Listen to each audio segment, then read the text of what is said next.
but I thought, no, we're just going to go on live because I've got to go to a rehearsal tonight, and there will be a there will be a show that you will see if you're a avid listener or watcher of Emil Amok's Takeout. But I have to tell you, it's President's Day today, and there are a couple of things I want to get across today. Number one is I, I don't know, did anyone really get a chance to experience or to really, I guess honor is the wrong word, but just to remember Executive Order 9066? And it happened on Sunday. And as I said in my ALDEF column, the Asian American Legal Defense and Education Fund column today, President's Day weekend is our weekend to ski down the hill of oppressive history. I mean, and there's a lot of it against Asian Americans. Uh, really. I don't even realize that, or I didn't realize that until I began doing more um, dramaturgy kind of stuff for my show, Emil Amok, lost NPR host, part of the Amok Monologues.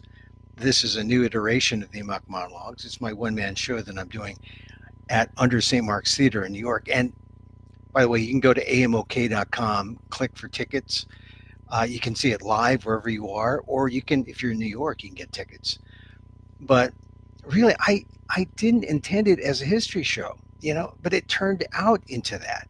I was going to talk about my experience at NPR, but as I got into the show, the guts of the show, it became a show about being America's first colony, the Philippines, right? I mean, the Americas, had 13 original colonies. I guess it wanted one of its own. So as I prepared for the show, it's just incredible how much crap as a group AAPIs have had to endure. And if you studied any Asian American history, you know this is true, from Chinese exclusion to Filipino colonialism to the incarceration of the Japanese Americans. And that's what brings us to this weekend, the incarceration of Japanese Americans. Did you get really a chance to pay attention to what happened back in 1942? And this was the weekend for President's Day, right? And so we want to honor all the presidents, who are the good ones, who are the bad ones, in terms of AAPI history. I think you got to point to FDR, Franklin Delano Roosevelt. All right, good in terms of the New Deal, but in terms of that Executive Order 9066, not so good. I mean, I don't know how you can reconcile the New Deal with the raw deal he gave the Japanese Americans. I mean, here's the thing about February 19th, 1942, the day that he signed Executive Order 9066, which incarcerated more than 120,000 Japanese Americans, forcibly rounded up, incarcerated in camps. And incarcerated is a term. I mean, the thing is, there were two intelligence reports that indicated that Japanese Americans on the West Coast represented no threat. No threat. He still did it. Here's the other thing: 70% of those rounded up were American citizens, as if you thought that mattered. Blood is thicker, right? So now we're at the present. I mean, because a lot of people say, look, history, Emil, it's boring, it's history. That's why you didn't see it on the news. It wasn't news. But let's bring it up to where it is news, where it becomes news when we start talking about immigration policy, and how citizens are treated, how immigrants are treated. Immigration is still a hot button issue here in the US. And don't you know that the Biden administration has an immigration reform plan ready to get into action? Uh, I mean, we're in a divided government, so it doesn't look likely, but the administration has a plan ready to go that includes a real path to citizenship for 11 million people, relief for DACA recipients, more work visas, increased family reunification efforts. And there's this idea that they're going to strike the word alien and replace it with non-citizen because, America, the guiding phrase has always been we the people, not we the citizens. But they need to fix that. And they need to fix this idea of how we look on immigration. We need massive immigration reform. But the question has always been, in our current government, are we going to see that? Our divided government. And here's the fact: we will likely have a better chance under a Biden presidency than under anyone else who's thinking about running. Well, how about South Asian American Nikki Haley? Well, she announced her presidential run. She's so anti-immigrant, MAGA focused, I wouldn't trust her to do the right thing for the broader AAPI community. And if you look at Biden, you want to think about presidents and where they stand in terms of AAPI. Joe Biden has never forgotten the plight of Asian American Pacific Islanders. And not just in the past, but right here in the present, in light of the thousands of anti Asian transgressions of hate from minor to major during the pandemic, it takes a special president to remind the nation that AAPIs are Americans too. Few would even bother. The former president, before Biden chose to fan the flames. But what did Biden do on the first week of his presidency? He reminded people that, hey, AAPIs are American too. So when you think about what presidents can do for a community, Biden has done more for AAPI than almost any president I can think of. Of course, the bar was set low when FDR, on February 19th, 1942, signed the Executive Order 9066. So that's this weekend, right? I'm doing this on Monday, the actual President's Day, the 20th. But on the 19th, I was kind of stunned that Executive Order 9066 wasn't made a bigger deal. I mean, on Asian American Twitter, yeah, but this is not an Asian American story. It's an American story. It's not in the lead block when I was watching CNN. It wasn't on the news websites I frequented. But then again, it happened in 1942. It isn't news, it's history. Significant nevertheless, but this is the act that gives all Asian Americans, Executive Order 9066, the fact that Roosevelt signed that, it gives all Asian Americans, not just Japanese Americans, moral high ground on just about anything. You can't sweep forcible incarceration due to race under a rug. Although, maybe, if you didn't hear about it yesterday, maybe that's what's happening. So think about Executive 9066 for what it was. It was more than just a signing day by FDR, but really the first day of a long stretch of history that impacted Asian American lives for every day of the incarceration. And I mean that, not just Japanese Americans, they were right in there, but it impacted every Asian American life while that order was in place. Because remember, if we don't honor and understand Executive Order 9066, then we will most assuredly and tragically get another chance to experience it when the ghost of EO 9066 gets renewed in the present day. That's just the way it goes. We never learn fast enough to avoid the repetition of history. So that's my column on the ALDEF blog, Asian American Legal Defense and Education Fund. Like I said, I was kind of shocked, although I'm living a kind of hermit's life as I do my shows at Under St. Mark's in the East Village here in New York City.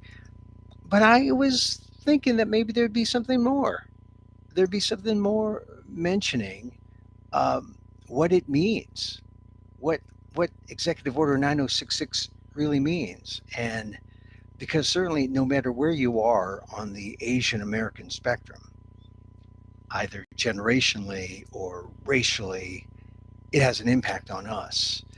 And it is the model. I mean, you don't have Islamophobia without Executive Order 9066. You don't have the idea that, we could do this again to anyone, forcibly round them up because we fear that they are a danger to America, our national security. You don't have that without the precedent of Executive Order 9066. So I hope that you take the time the rest of President's Weekend to think about that. Think about what it means. Think about who the presidents were, who have impacted Asian American lives. I mean, yes, you could say FDR kind of made up for it a little bit, the New Deal, but nothing like nothing like LBJ and Johnson in the 60s. So go back to FDR and say, okay, well, let's look at that Internment Act. Let's look at Executive Order 906. Executive Order. It was his pen. It wasn't legislated. It was his pen. Um, yeah, that's a lot of explaining to make the case that Roosevelt was an AAPI kind of guy. Like I said, there were at least two intelligence bits that indicated that Asian Americans, Japanese Americans were not a threat at the time, but they were ignored. So, so Executive Order 9066. I also mentioned how, racism. This is just part of our historical racism that we have that we that we have to deal with. I mean, it's enough that we have institutional racism, right? But the historical parts, there are some people whose parents and grandparents have, were incarcerated. They're still dealing with it. Uh, think of the lost opportunities. Think of how much you've had to make up. Think of that have held us back. I mean, look, you could be as positive and forward thinking. Yeah, I'm going to overcome. Yeah, but look how far you would have gone if you didn't have to overcome so much. In my column, I talk about an article in the Washington Post. Richard Seymour wrote about how we pay a price for racial discrimination, in terms of mental health issues like depression, anxiety, substance use, PTSD. I mean, it's real, and we make up for it. We sometimes we compensate, and so what happens is sometimes we don't react to the kind of racism that we experience because we're used to it. Or how about this? This is what happens too. We get questioned, and people say, "Oh, that's not racism, Emil. When your father was told not to intermarry, that's not racism." I mean, how many people to tell you, "Well, that's not racism. It's in your head, or you're imagining things." You're not imagining things. And I think this is the beginning of people understanding that racism is a real threat to mental health. And we've never quite addressed it as a community, as a broader group, as a Black, Indigenous, people of color group, or just as our own specific ethnic groups: Filipinos, Chinese, Vietnamese, Cambodian, Hmong, Indian.